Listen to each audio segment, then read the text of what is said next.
चलिए, good morning. अभी जो हमारी क्लास नंबर सेकंड शुरू हो रही है, अगर मान लीजिए हमें किसी भी सब्जेक्ट पे 5 लाइन लिखना है, कैसे लिखेंगे? कैसे पता करेंगे कि यह हमारा सेंटेंस सही है और इसमें हमें 5 बाई 5 नंबर मिल सकता है?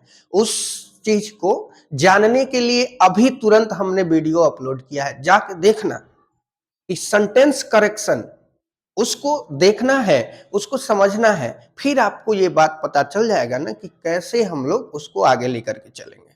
फिर देख आइए, अगर मान लीजिए आपका टॉपिक देता है कि आपको किसी भी सब्जेक्ट पे 5 लाइन लिखना है, किसी भी कोई भी सब्जेक्ट दे दिया, जैसे अगर हमको कह दे कि आप खुदे अपने आप पर, जैसे दीपक सर पे, TEEPAK, दीपक सर, अगर हम ही पे 5 लाइन हमको लिखना है तो हम कैसे लिखेंगे? लिखने का तो बहुत सारा तरीका है ना, लेकिन हम लिखेंगे कैसे? जैसे देखिएगा, इसमें क्या होता है ना बाबू, बहुत सारा बच्चा ये कंफ्यूजन कर देता है कि लिखना तो है दीपक सर के ही बारे में, तो बार बार दीपक सर का नाम प्रयोग करेंगे। काहे काहे बार बार दीपक सर को परेशान करोगे? क्यों उनको बार बार बोर्ड पे लाकर घसीटोगे? वैसा ना करना है। दीपक सर के बदले ग्रामर सिखा चुका है कि किसी भी वस्तु व्यक्ति के बदले आप प्रोनाउन का प्रयोग करो ना।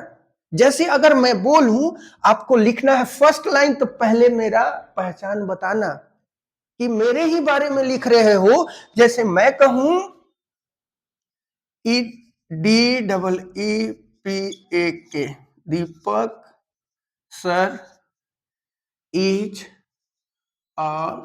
TEACHER, teacher of English, ENGLISH।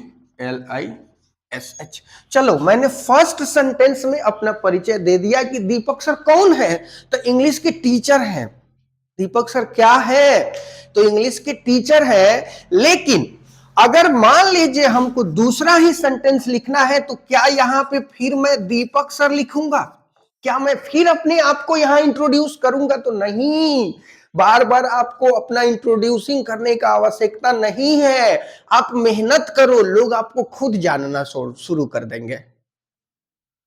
आप खुद से चाहोगे तो मैं लोगों को इंट्रोड्यूस करूं तो गलत बात है। आप इंट्रोड्यूस नहीं करते हैं, आपकी सफलता इंट्रोड्यूस आपको करती है। वैसे ही बात यहां पर है, इस सेंटेंस में है। जैसे Deepak sir teacher of English, Deepak sir English के टीचर हैं, लेकिन सेकंड सेंटेंस में दूसरे ही वाक्य में आपको दीपक सर के बदले प्रोनाउन का प्रयोग करना पड़ेगा। कौन सा प्रोनाउन का प्रयोग करना पड़ेगा? तो ही का। क्यों? क्योंकि दीपक सर मेल है और मेल के लिए ही का प्रयोग किया जाता है, बाकी के लिए सी का। जैसे ही, TEACH, teach us English, ENGLISH,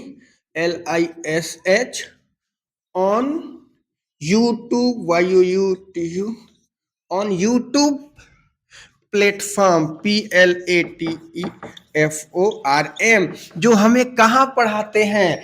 ही टीच अस इंग्लिश, ही टीच अस इंग्लिश, जो हमें अंग्रेजी पढ़ाते हैं। ऑन यूट्यूब, कहाँ पढ़ाते हैं? तो यूट्यूब पे पढ़ाते हैं। क्या नाम है उनका चैनल का? तो फिर लिखना है 3 नंबर में, थर्ड नंबर में, MAGICIAN, magician of English, ENGLISH, is the CHANNEL, channel of Deepak sir, DEEPAKSIR। चलो, अभी मेरा प्लेटफॉर्म छोटा है, मेरा बोर्ड छोटा है, लेकिन हौसला छोटा नहीं है। देखिएगा, मैंने आपके सामने दीपक सर के ही बारे में लिखा है, तो क्या दूसरी सेंटेंस में मैं फिर दीपक सर का नाम लाया हूं? दूसरी वाक्य में मैं फिर दीपक सर का नाम लाया हूं? बिल्कुल नहीं लाया हूं। जैसे he is Deepak sir is a teacher of English. Deepak sir जो हैं वो इंग्लिश के टीचर हैं। He teach us English on YouTube platform. जो हमें अंग्रेजी पढ़ाते हैं, कहाँ पढ़ाते हैं? तो यूट्यूब के प्लेटफॉर्म पे है। उनके चैनल का नाम क्या है? The magician of English. किस क्लास के लिए है? तो क्लास 2 से लेकर के 12 तक के बच्चों के लिए है। जौन बच्चा इंग्लिश ना जानता है, बोलना ना, जो एबीसीडी नहीं जानता है, हम वादा करते हैं ओकरा अंग्रेज बना देंगे। ऐसे लिखाता है। इसकी पूरी वीडियो की जानकारी, एक एक पॉइंट का डिस्क्रिप्शन हम आपको नेक्स्ट वीडियो में देंगे कि क्यों ही का प्रयोग किए हैं, कैसे स्टोरी राइटिंग कैसे लिखा जाता है। इतना बात समझ में आया? वो एक एक करके हर चीज आपको मैं दूंगा। चलिए, अब अगला वीडियो मैं आप लोगों के लिए लेकर के आ रहा हूं।